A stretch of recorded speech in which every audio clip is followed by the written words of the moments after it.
Hello everyone, Makisude here again. Today we want to create a coaster. You could call it a placemat. You know, those little mats we put up on dining tables. You can also use them as center decors for your tables, your reading tables, your center tables, or any other surface that you have. We're going to make a square coaster. And to do that, all of our essential stitches will be required: the slip knot, the chains, and all. We've taught how to do that, and they are all up on our channel, our YouTube channel, Makisude YouTube channel. Do like, tag friends to look in on that, comment, and share as well. So without much wasting of our time, we'll just go straight into the craft. So in order to create a square coaster, we start out with chains. We're going to be chaining for the length that we desire. I'm just going to make maybe a total of about 15 chains. So about 15 of them. How many do I have here? 1, 2, 3, 4, 5, 6, 7, 8, 9, 10, 11, 12, 13, 14, 15.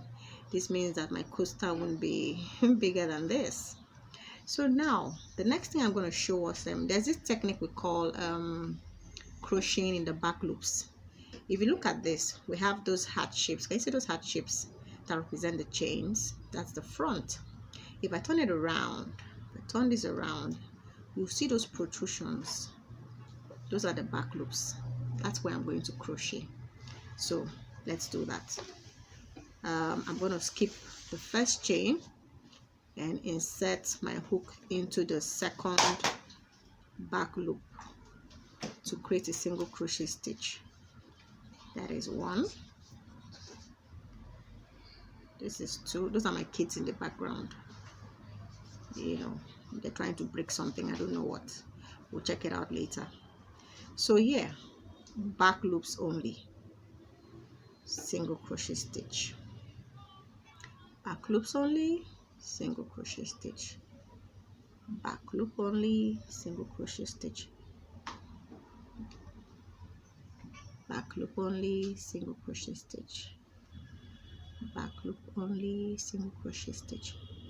The beauty of starting this way is that at the end of this work, you may want to create a unified edging, and your unified edging would come out better if you have this see this even look up here. See this part, how it looks exactly like this part. So you won't even know which of them is the foundation chain. So let me just keep going. Back loops only, single crochet stitch. Back loops only, single crochet stitch.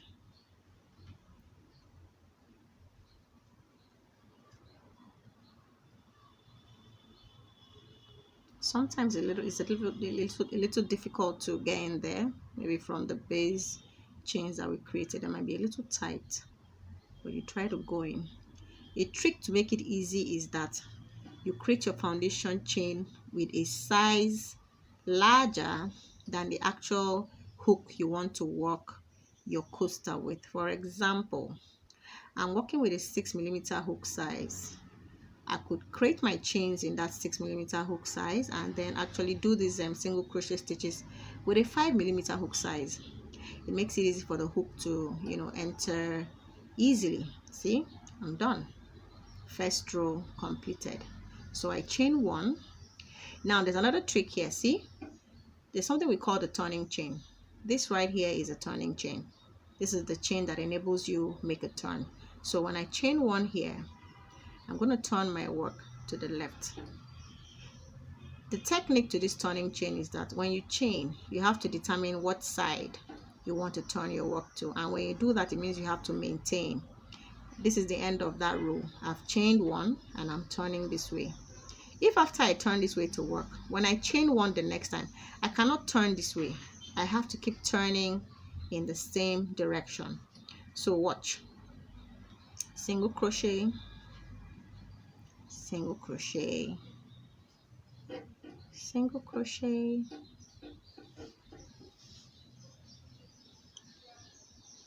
single crochet, single crochet, single crochet, single crochet, single crochet, single crochet.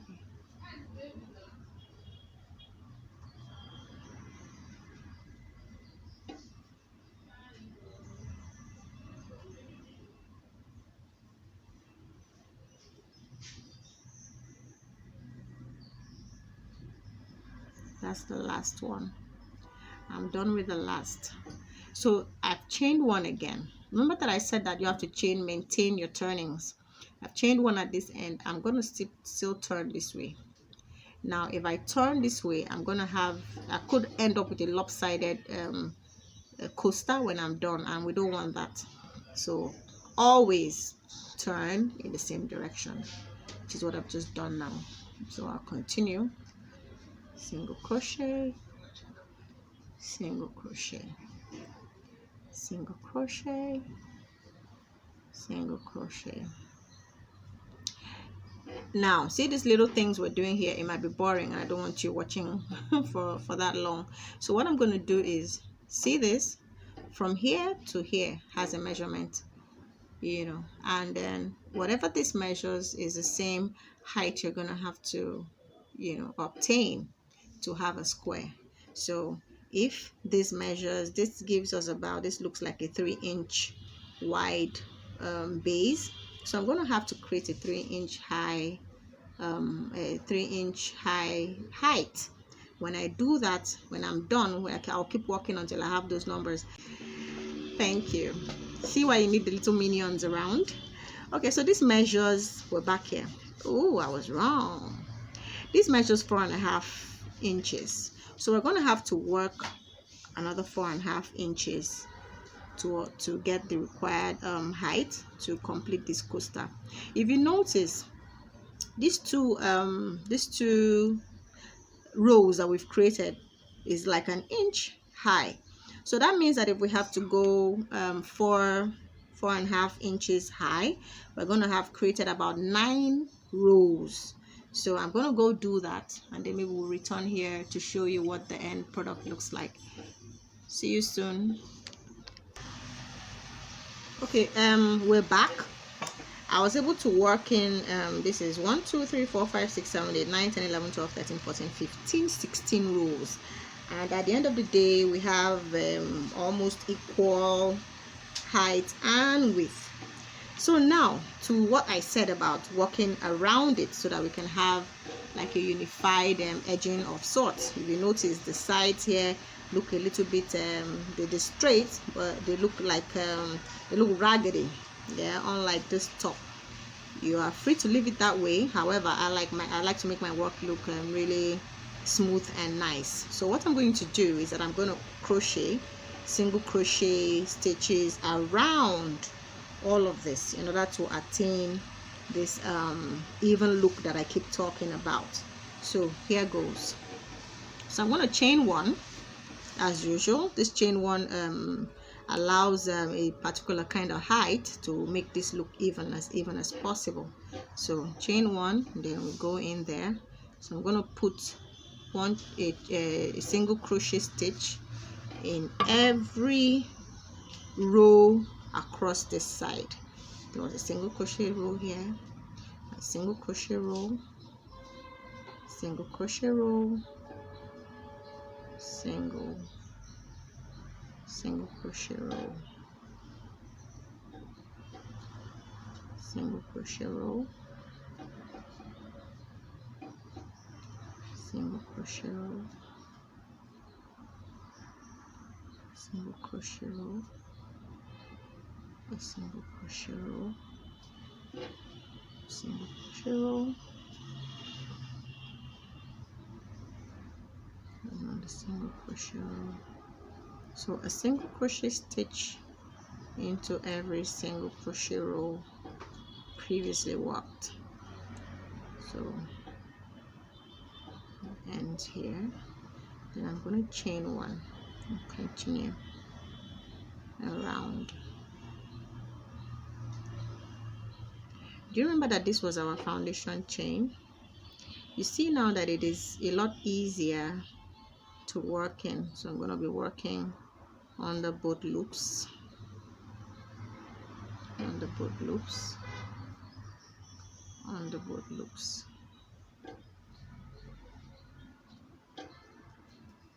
under both loops. See what I spoke about? See that? The edges now become somewhat even looking. See? So under both loops, under both loops. See what I said about working those foundation chains in a hook size larger? It makes it a little bit difficult to go in there once it is the same size of hook that you're using to work it. So we're going to ease the hook gently into under both loops so that everything we do is even.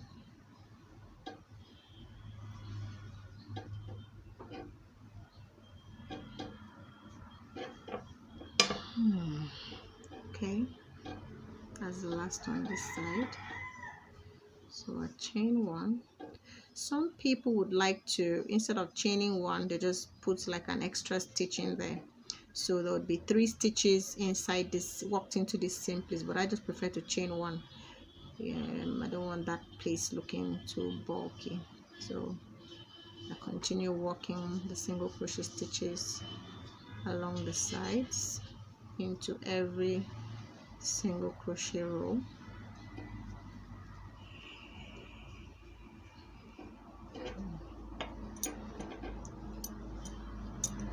See that?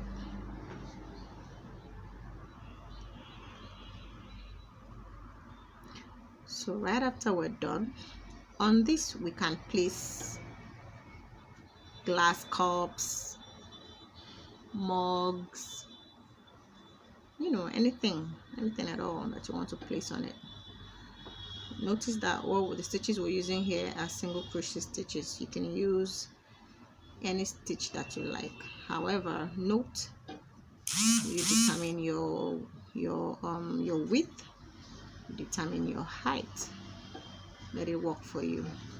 You know, some people can use this to create really long you know, a rectangular shape. We're just working on, you know, on a square today. I wish one of my kids would get me a glass cup or something so that I could place this on it when we're done, to show you exactly what we're talking about. Oops, okay, hold on. If you notice, the leftover yarn from when I started is what I've been working in. So I've been working it under my single crochet stitches. I'm going to cut off a piece of this so that it's not too long when I'm done, but for now I'll just keep working it into the row. Now finally the last part. So I chain one as usual, turn my work, and continue. So we're back where we started. These little things can be a little stubborn, but carefully, you know, enjoy the craft. Don't be in a hurry. Gently work them in.